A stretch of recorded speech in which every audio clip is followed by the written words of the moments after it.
13 अगस्त 2025 उत्तर प्रदेश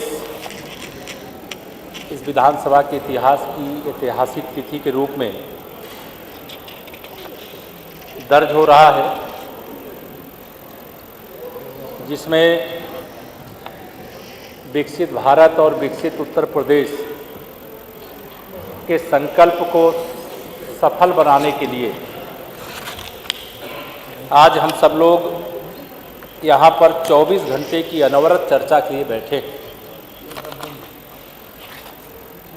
जब मैं यह चर्चा में शामिल हो रहा हूँ, इस चर्चा में शामिल होते समय यह बात मुझे सबसे पहले कहनी है कि 2014 में माननीय नरेंद्र मोदी जी के नेतृत्व में देश में भारतीय जनता पार्टी की सरकार बनी और जब 2014 में देश में भारतीय जनता पार्टी की सरकार बनी तो सबका साथ सबका विकास का जो संकल्प था उसको लेकर के आगे बढ़ने की दिशा में सबसे प्रथम कदम जो उठाया गया, जो आज देश ने जो उपलब्धियां अर्जित की है वो दुनिया के सामने मिसाल है। आज़ादी तो हमें 1947 में प्राप्त हो गई थी,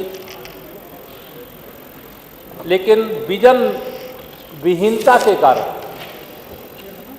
हम जिस उत्तर प्रदेश के सदन में बैठे हैं, इस सदन में एक लंबे समय तक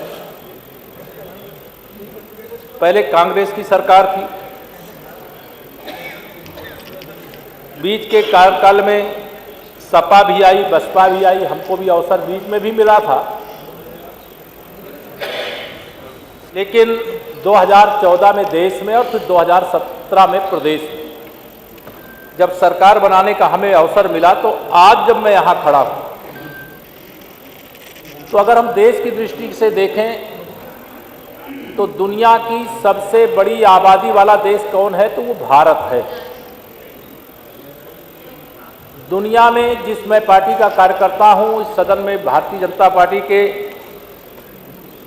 सरकार के उप मुख्यमंत्री के नाते जब मैं खड़ा हूँ तो यह भी मैं कहने में मुझे गर्व है कि आज विश्व की सबसे बड़ी पार्टी भी भारतीय जनता पार्टी है। और भारत के प्रधानमंत्री माननीय नरेंद्र मोदी जी आज विश्व के सबसे प्रभावशाली और लोकप्रिय नेता हैं, विजनरी नेता हैं। और जितनी विराट उनकी सोच है, उसके कारण से ही आज़ादी के अमृत काल में हम लोग आज़ादी जब हमारे देश को प्राप्त हुई 1947 में, हम तो पैदा भी नहीं थे, लेकिन आज़ादी की लड़ाई जो हमारे पुरखों ने लड़ी, पूर्वजों ने लड़ी, अंग्रेजों की पराधीनता से देश को मुक्त कराने के लिए,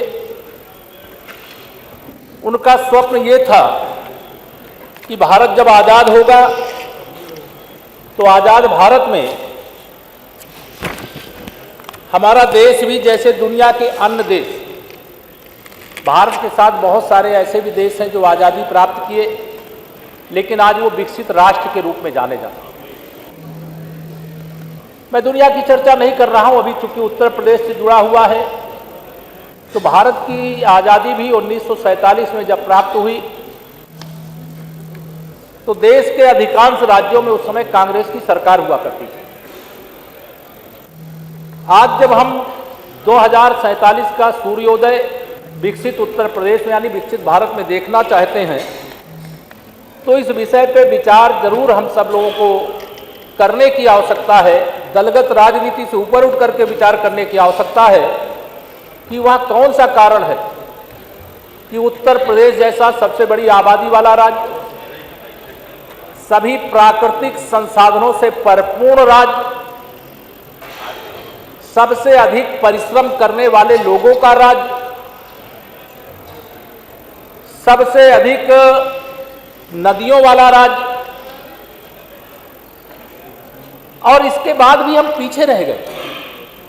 और देश के कुछ राज्य जो आगे बढ़ गए उनको बधाई है, लेकिन हमको तुलना करना है। उत्तर प्रदेश के विधानसभा के अंदर बैठ करके ये जो 24 घंटे की विकसित उत्तर प्रदेश को लेकर के चर्चा हो रही है, हम तमिलनाडु से पीछे क्यों रह गए, हम आंध्र प्रदेश से पीछे क्यों रह गए, हम कर्नाटक से पीछे क्यों रह गए, हम महाराष्ट्र से पीछे क्यों रह गए, हम गुजरात से पीछे क्यों रह गए। कई ऐसे राज्य मैं नाम ले सकता हूं, जैसे दुनिया के अनेक देश आज विकसित राष्ट्र के रूप में जो हमसे बाद में आजादी प्राप्त की, और हम विकसित राष्ट्र नहीं बन पाए। आज देश के बहुत सारे राज्य हैं जो उत्तर प्रदेश से बहुत आगे निकल गए, वहां के प्रति व्यक्ति आय आगे बढ़ बहुत अधिक हो गई है। और 2017 से पहले तो उत्तर प्रदेश की और दुर्दशा थी। ये तो डबल इंजन की सरकार के कारण से, गरीब कल्याण की अनेकानेक योजनाओं के कारण से, किसान कल्याण की अनेकानेक योजनाओं के कारण से, महिला सशक्तिकरण की अनेकानेक योजनाओं के कारण से, गांव और नगर में भेदभाव से मुक्त विकास करने के कारण से, शिक्षा हो, चिकित्सा हो, रोजगार हो, हर दृष्टि से सबका साथ सबका विकास की भावना के कारण से आज हम तेजी के साथ आगे बढ़ रहे हैं। मैं आज जब विकसित उत्तर प्रदेश को लेकर, विकसित भारत के विकसित उत्तर प्रदेश को लेकर के आजादी के जब 78 वर्ष पूरे हो गए अधिष्ठाता महोदय, उस समय हम तब चर्चा कर रहे हैं, तो हम सबको यह ज्ञात है, सभी माननीय सदस्यों को मिला होगा, या विकसित भारत विकसित उत्तर प्रदेश की ये बुकलेट मिली होगी, और इसको देखेंगे तो आपको ध्यान में आएगा कि हम देश की दृष्टिकोण से देखें तो आज जब 2014 में माननीय नरेंद्र मोदी जी भारत के प्रधानमंत्री बने, तो हमारे देश की अर्थव्यवस्था 11वें नंबर की। आज जो अंग्रेज हम पर शासन करते थे उनको भी पछाड़ करके भारत की अर्थव्यवस्था 4थे नंबर की है। हम गांव में गरीब घर में पैदा हुए हैं, इसलिए इसका महत्व जो गरीबी के दलदल से निकल करके समाज के लिए, राष्ट्र के लिए अलग अलग क्षेत्रों में काम करता है, उसको महसूस करता होगा।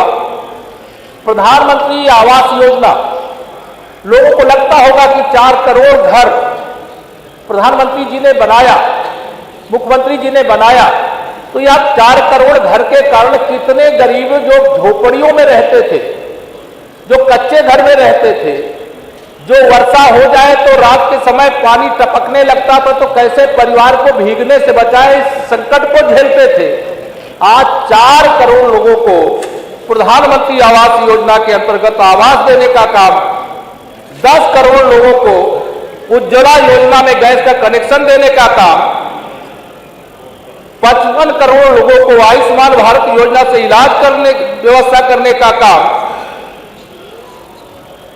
सहित अनेक ऐसे काम हैं जिनका मैं बहुत विस्तृत वर्णन कर सकता हूं, लेकिन मुझे उत्तर प्रदेश की चर्चा करनी है। आज आपके माध्यम से मैं बताना चाहता हूं कि 2017 में जब हम लोग सरकार में आए थे, उस समय उत्तर प्रदेश की अर्थव्यवस्था का आकार 12,89,000 करोड़ का था। आज यह आकार बढ़कर के 28 लाख करोड़ का हो गया है, जो अपने आप में विकास के पथ पर आगे बढ़ते हुए उत्तर प्रदेश की निशानी है। हमारे प्रदेश की जो अर्थव्यवस्था है उसको $1 ट्रिलियन करने का लक्ष्य रखा गया है, वह हम तेजी के साथ प्राप्त करने की ओर आगे बढ़ रहे हैं। माननीय अधिष्ठाता महोदय, आप अवगत हैं कि उत्तर प्रदेश में ग्लोबल इन्वेस्टर समिट का आयोजन हुआ। 40 लाख करोड़ से अधिक के निवेश के प्रस्ताव आए, अब वो जमीन पर उतर रहे हैं।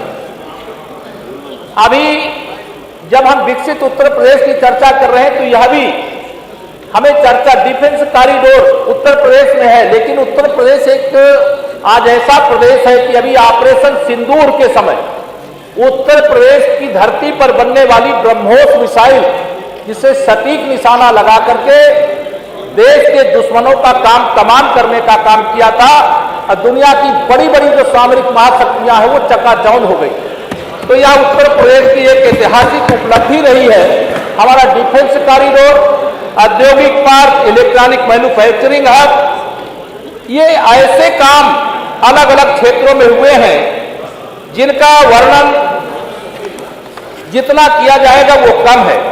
मैं आज आपके माध्यम से यहां पर ये चर्चा जरूर करना चाहूंगा कि 2025 में जब हम यहां चर्चा करने जा रहे हैं तो हमारे प्रदेश की मैंने अर्थव्यवस्था का आकार बताया आपको।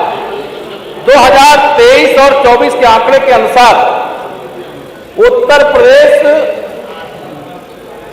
अभी भी बहुत हम बहुत आगे जाना है। 2016-17 में जो प्रति व्यक्ति आय 52,671 थी, वो 23-24 के आंकड़े के अनुसार 93,514 हुई। अनेक राज्य हैं जो हमसे बहुत आगे हैं। मैं उनकी चर्चा करूं इससे पहले मैं आपको ये बताना चाह रहा हूं कि हमारी सरकार का एकमात्र यह लक्ष्य है कि हम विकसित उत्तर प्रदेश बनाने का काम माननीय प्रधानमंत्री जी की मंशा के अनुरूप। हमारे प्रधानमंत्री जी का बहुत बड़ा अनुभव है। 13 वर्ष तक वो गुजरात राज्य के मुख्यमंत्री रहे और जब वो गुजरात के मुख्यमंत्री थे तो वह विश्व में अपने राज्य को नंबर 1 के स्थान पर लाने में सफल हुए थे। आज वो भारत के प्रधानमंत्री हैं। अगर विश्व की तीसरी अर्थव्यवस्था 2027 तक बनाने का उन्होंने लक्ष्य रखा है तो उत्तर प्रदेश उसमें पीछे नहीं रहेगा। या विश्वास दिलाने के लिए आज 13 अगस्त को जब हर घर तिरंगा फहरा रहा है, तिरंगा यात्रा निकल रही है, जब 15 अगस्त यानी स्वतंत्रता दिवस आने में एकदम थोड़ा समय बचा है, ऐसे समय में मुझे यहां बताना है कि हम उत्तर प्रदेश के अंदर जब 2017 में यहां सरकार में आए, हमारे मुख्यमंत्री योगी आदित्यनाथ जी शपथ लिए और सबसे अधिक समय तक, यद्यपि कांग्रेस की सरकार सबसे अधिक समय तक उत्तर प्रदेश में रही, लेकिन सबसे अधिक समय तक जो मुख्यमंत्री के रूप में उत्तर प्रदेश का नेतृत्व कर रहे हैं वो मुख्यमंत्री योगी आदित्यनाथ जी। यह भी हमारे प्रदेश के लिए गर्व की बात है और हम विकास के पथ पर निरंतर आगे बढ़ने का काम कर रहे हैं। और हम लोग बचपन से, माननीय अधिष्ठाता महोदय, बचपन से हम लोग राष्ट्रीय स्वयंसेवक संघ के स्वयंसेवक हैं, तो एक गीत लगातार गाते रहते थे कि लक्ष्य तक पहुंचे बिना पथ में पथिक विश्राम कैसा। लक्ष्य है अति दूर दुर्गम, मार्ग भी हम जानते हैं, किंतु पथ के कंटकों को हम सुमन ही मानते हैं। मतलब है समस्या, विकसित भारत बनाने के लिए, विकसित उत्तर प्रदेश बनाने के लिए इतना सरल मार्ग नहीं है, लेकिन अगर आपने लक्ष्य हमने तय किया है तो उस लक्ष्य को प्राप्त किए बगैर चैन से नहीं बैठेंगे। भारत के माननीय प्रधानमंत्री श्री नरेंद्र मोदी जी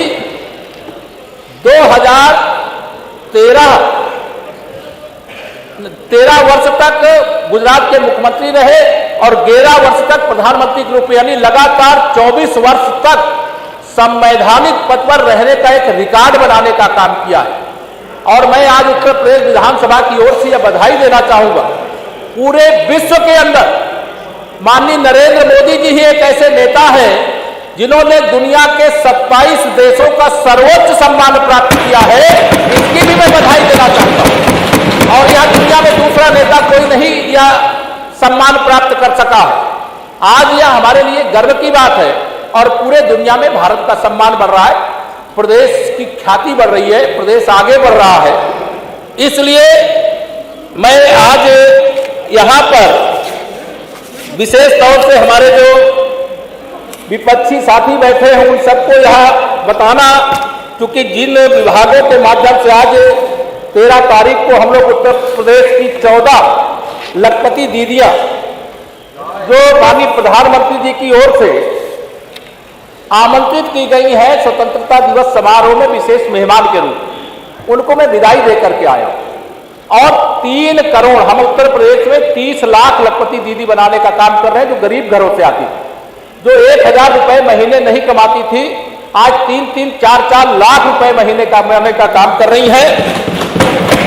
हम उत्तर प्रदेश के अंदर 7,28,000 से अधिक समूहों के माध्यम से लगभग 1 करोड़ दीदियों का सशक्तिकरण कर रहे हैं। अभी हमारे साथी मंत्री यहां पर चर्चा कर रहे हैं। पिछड़े वर्ग, कई बार ये समाजवादी पार्टी के हमारे साथी लोग फर्जी पीडीए की बात किया करते हैं, जिनके ध्यान में कभी सत्ता में थे 2012 से 2017 तक मैं भी सदन में था और विपक्ष में बैठते थे हम लोग। उस समय कभी भी पिछड़ों की, दलितों की, किसी की याद सपा को नहीं आई थी। लेकिन जब सत्ता कहीं दूर दूर तक दिखाई नहीं देती, तब ऐसे समय में ये फर्जी पीडीए की बात किया करते, पिछड़ों की बात किया करते, दलितों की बात किया करते। मैं माननीय अधिष्ठाता महोदय, पिछड़ों का विकास करने के लिए, अगड़ों का विकास करने के लिए, दलितों का विकास करने के लिए, आदिवासियों को विकास करने के लिए समग्र दृष्टि चाहिए। वो समग्र दृष्टि समाजवादी पार्टी के हमारे साथियों के पास इसका अभाव रहता। एक सार्थक चर्चा करने के लिए आज जब हम यहां पर एकत्र हुए हैं,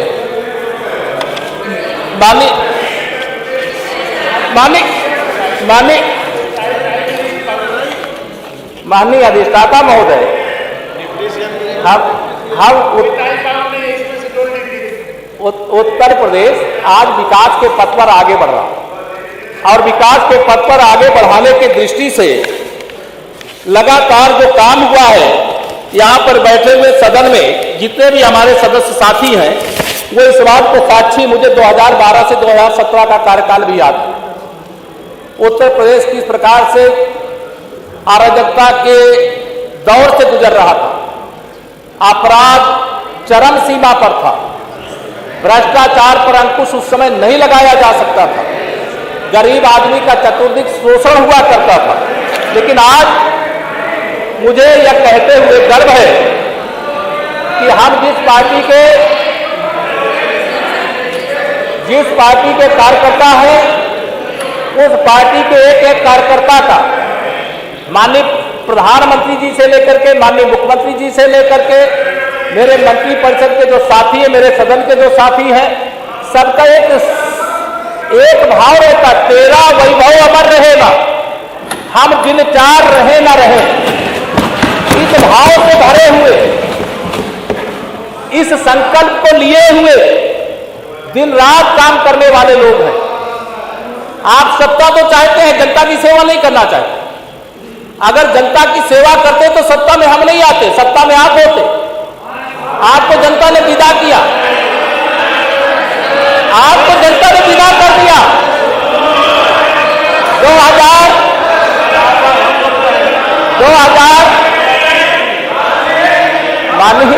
माननीय अधिष्ठाता महोदय, 2012 में उत्तर प्रदेश में समाजवादी पार्टी सरकार में आई थी। 2012 से 17 तक इनको सरकार में रहने का मौका मिला। 2014 में लोकसभा चुनाव हुआ माननीय अधिष्ठाता महोदय, और 2014 के लोकसभा चुनाव में जनता ने संदेश दिया कि आप सही काम नहीं कर रहे हो, सुधर जाओ। 24 में विजय दिया और नहीं सुधरे। उत्तर प्रदेश के 73 लोकसभा सीटों पे भारतीय जनता पार्टी गठबंधन विजय प्राप्त किया। मैं बता रहा हूं, अभी 24 में भी आ रहा हूं। 2014 में ऐतिहासिक विजय प्राप्त किया, कहो सुधर जाओ, नहीं सुधरे। 2017 में विधानसभा का चुनाव आया, उत्तर प्रदेश के इतिहास की सबसे बड़ी विजय 325 सीटों के साथ भारतीय जनता पार्टी के गठबंधन ने प्राप्त किया। आपको लगा कि 14 हार गए, 17 हार गए। आपने 2019 के लोकसभा चुनाव के समय बहुजन समाज पार्टी के साथ गठबंधन किया। 2024 में बहुजन समाज पार्टी के साथ गठबंधन किया, और उस गठबंधन के बाद भी आप माननीय नरेंद्र मोदी जी को, पिछड़े वर्ग से आने वाले गरीब माँ बाप के बेटे को देश के प्रधानमंत्री की कुर्सी से हटाने की मंशा लेकर के आए थे। लेकिन 2019 के लोकसभा चुनाव में भी 64 सीटें जीत करके देश के इतिहास में गैर कांग्रेसी भारतीय जनता पार्टी की सबसे बड़ी विजय हुई। याद रखना, 2022 का विधानसभा चुनाव था, जिसमें आप तक चुन करके आए हो। माननीय अधिष्ठाता महोदय, अरे सुनने का साहस करो। 2022 के विधानसभा चुनाव में जिसमें आप चुन करके आए हो, 2022 के चुनाव में आप अहंकार के आकाश पर थे। 400 सीटें जीत रहे थे, 400 सीटें, लेकिन जनता ने आपको कहां आकर के रोक दिया। माननीय अधिष्ठाता महोदय, माननीय अधिष्ठाता महोदय, 20 मिनट का गुब्बारा ये विजन पे बात हो रही है, चुनावी भाषण हो रहा है। अध्यक्ष जी ने तय किया उदाहरण दे रहा हूं के लिए 15 मिनट, मैं उदाहरण दे रहा हूं।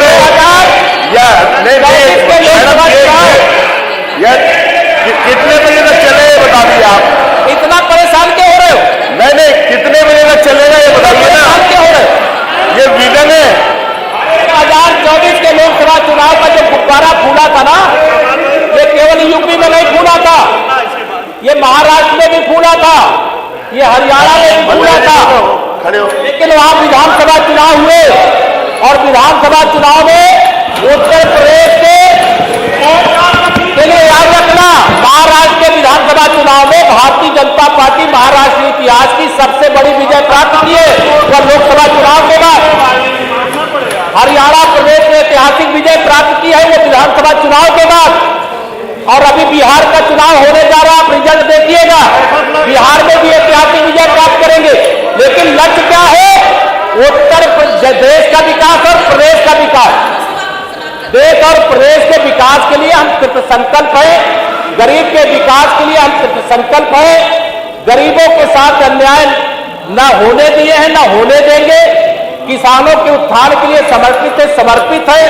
हमारा लक्ष्य है आने वाले समय में जब तक हर गांव, हर गली तक विकास की रोशनी नहीं पहुंच जाएगी, तब तक यह विकसित भारत का लक्ष्य क्या है, विकसित उत्तर प्रदेश का लक्ष्य क्या है, 2047 को लेकर के ही हम चर्चा कर रहे हैं।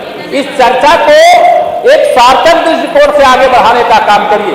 जब सार्थक दृष्टिकोण से आगे बढ़ाने का काम करेंगे तो उसका आपको रिजल्ट मिलेगा। लेकिन इसमें भी आप, जब मैं उदाहरण दे रहा हूं उससे भी आप परेशान हो जाते हैं। 2027 में याद रखना, मैं आज एक बार फिर दोहरा रहा हूं, 2027 में तीसरी बार भी भारतीय जनता पार्टी की सरकार बनेगी और 2047 तक सत्ता में आने का कोई रास्ता उत्तर प्रदेश की जनता आपको देने वाली नहीं है। विकसित भारत के लिए आप अपना योगदान किस प्रकार से दे सकते हैं उसको देने का काम करिए। मैं विकसित भारत के, विकसित उत्तर प्रदेश के लिए जो चर्चा यहां पर चल रही है, जिसमें हमारे सत्ता पक्ष के भी विपक्ष के भी सदस्य सहभाग कर रहे हैं, वो एक सार्थक चर्चा करें। हम कैसे उत्तर प्रदेश की 25 करोड़ जनता के विकास के लिए अपना योगदान दे सकते हैं। जब कुछ का साथ कुछ का विकास करोगे तो कुछ का साथ ही आपको मिलेगा, सबका साथ नहीं मिल सकता है। सबका साथ मिलने के लिए समग्र दृष्टि चाहिए, भेदभावपूर्ण दृष्टि नहीं चाहिए, तुष्टीकरण की राजनीति नहीं चाहिए, जातिवाद की राजनीति नहीं चाहिए, विकास की राजनीति चाहिए। इससे 2047 विकसित भारत और विकसित उत्तर प्रदेश बनाने की दिशा में जो एक संकल्प यहां पर लिया गया है, हमारे माननीय संसदीय कार्य मंत्री जी ने जो प्रस्ताव रखा है, जिसकी चर्चा को यहां पर आगे बढ़ाने का काम किया जा रहा है, मैं आप सबसे यही माननीय अधिष्ठाता महोदय आपके माध्यम से अपील करूंगा कि हम विकसित उत्तर प्रदेश के लिए क्या कर सकते हैं, इस दिशा में अपना जो सार्थक सुझाव है वो देने का काम करिए। सरकार अच्छे सुझाव का स्वागत करेगी। बहुत बहुत धन्यवाद।